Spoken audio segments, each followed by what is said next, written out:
આ ભાઈ અમારા અહીંયા આવો. આ ભાઈ જો અમારા 75 વર્ષની ઉંમર છે. આ ભાઈ બેરે બેરે દાદા ચેડે છે.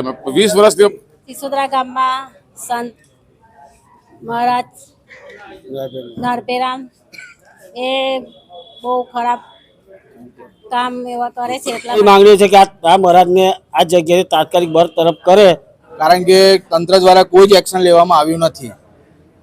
આ કાંડ બને લગભગ 1.5 મહિના જેવું થઈ ગયું છે, પણ હજુ સુધી કોઈ જ નિરાકરણ આવ્યું નથી. લાઈવમાં તમારું સ્વાગત છે. છેલ્લા કેટલાક સમયથી નર્મદા જિલ્લાના સિસોદરા ગ્રામના એક આશ્રમના એક સંત દ્વારા એક તેમની વિડીયો ક્લિપ, બીભત્સ વિડીયો ક્લિપ વાયરલ થઈ હતી. તેને લઈને લાંબા સમયથી ચર્ચાઓ ચાલી રહી હતી.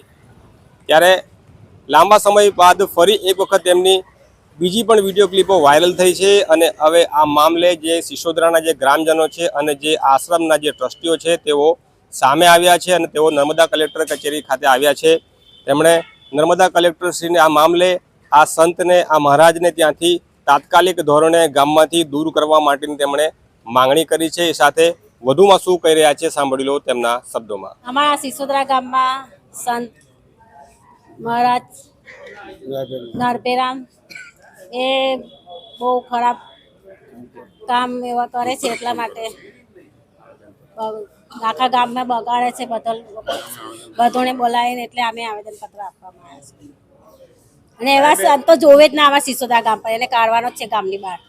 તંત્રને તો વારંવાર રજૂઆત ગામ લોકોએ કરી જ છે, પણ આજે બધા ભેગા થઈને કલેક્ટર સાહેબને, એસપી સાહેબને આવેદનપત્ર આપવા માટે આવ્યા છે, કારણ કે તંત્ર દ્વારા કોઈ જ એક્શન લેવામાં આવ્યું નથી.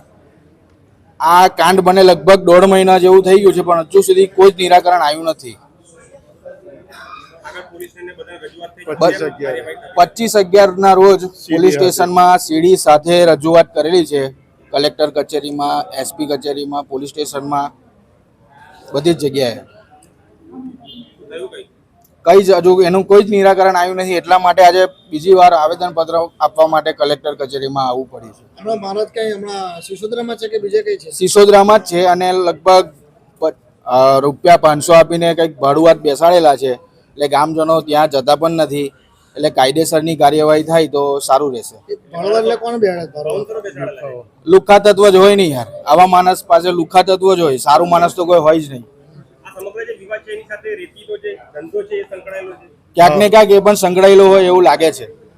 કિંજલ કુમાર વસંતભાઈ પટેલ. અને એક વાત મારે કેવી છે કે જલ્દીથી નિરાકરણ નહીં આવે તો આગામી 24 કે 48 કલાકમાં ગ્રામજનો કંઈ પણ એક્શન લઈ શકે છે.